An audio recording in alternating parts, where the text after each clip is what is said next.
ya kutosha. Pigia Yesu makofi ya ushindi kama unanielewa hapa. Kuna mtu anakwenda mahala leo kwa jina la Yesu. Amen. Naomba andika wa Efeso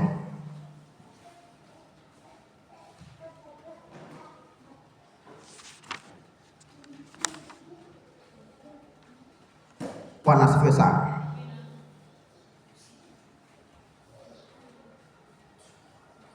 Haleluya.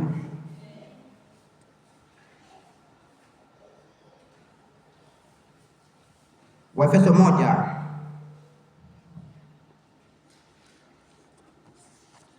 na ule mstari wa 17 anasemaje hapo?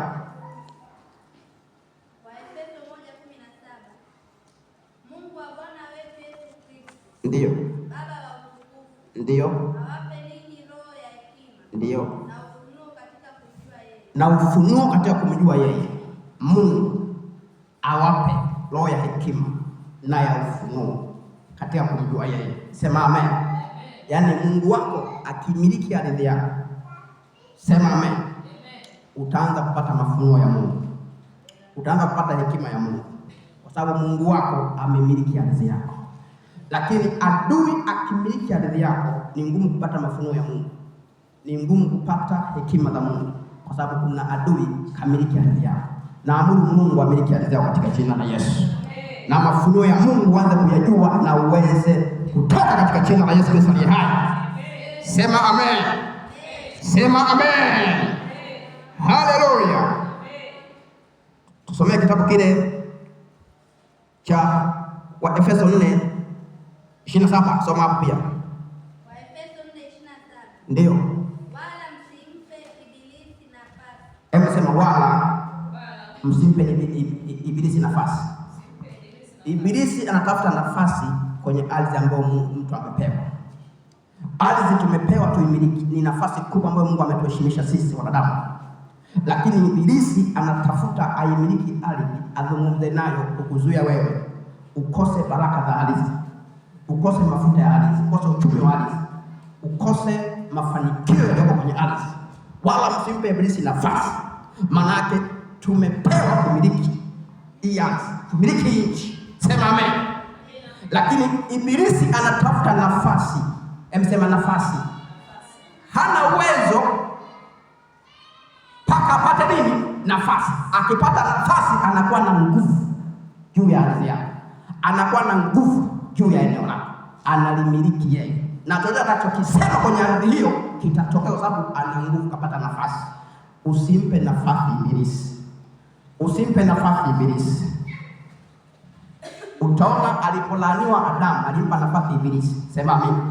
Ardhi yake kabeba laana. Amen. Akafukuzwa kwenye makao mazuri ya kutokula kwa jasho. Akaanza kula kwa jasho. Ni ardhi imelaniwa. Nani kaimiliki? Ibilisi. Leo kwa jina la Yesu, yeyote aliyechukua nafasi yako katika ardhi kwa jina la Yesu, mpindue ardhi yako katika jina la Yesu. Aliyeshika ardhi yako akachukua nafasi yako ardhini ya uchumi, ya mafanikio, ya baraka, ya kuinuliwa, ya kuwa mkuu, acha kwa jina la Yesu. Acha pinduliwe kwa jina la Yesu. Na wewe uinuke tena, na wewe ustawi tena, na wewe ongezeke tena. Pokea nguvu ya kuinuka tena kwa jina la Yesu aliye hai. Wala msimpe nafasi ibilisi. Kumbe ibilisi anatafuta nafasi ya ukuu wako, anatafuta nafasi ya utawala wako, anatafuta nafasi ya ndoa yako, anatafuta nafasi ya uchumi wako, anatafuta nafasi ya watoto wako, anatafuta nafasi ya maisha yako, nafasi ya nyota yako imiliki, anatafuta nafasi ile. Nafasi leo aitose kwa jina la Yesu Kristo aliye hai. Akija akichungulia, akiangalia uovu akute uovu haupo, akichungulia akikuta dhambi akute dhambi haipo, na kuagiza kwa jina la Yesu Kristo aliye hai uishi maisha kumpendeza Bwana, ili ardhi yako sasa itakatwe na nguvu za Mungu katika jina la Yesu Kristo aliye hai. Uwatakase kwa ile kweli. Neno lako ndio kweli. Neno la Mungu ndio kweli, inaweza kukutakasa kwa jina la Yesu. Neno la Bwana litakasa ardhi yako. Yohana 17:17 andika. Uwatakase kwa ile kweli. Neno lako ndio kweli. Amen. Neno la Mungu ndio kweli. Inaweza kutakasa ardhi. Unaweza kutakasa anga lako, unaweza kutakasa mtaa wako. Neno la Bwana likutakase kwa jina la Yesu, likusafishe kwa jina la Yesu, uwe kiumbe safi katika jina la Yesu.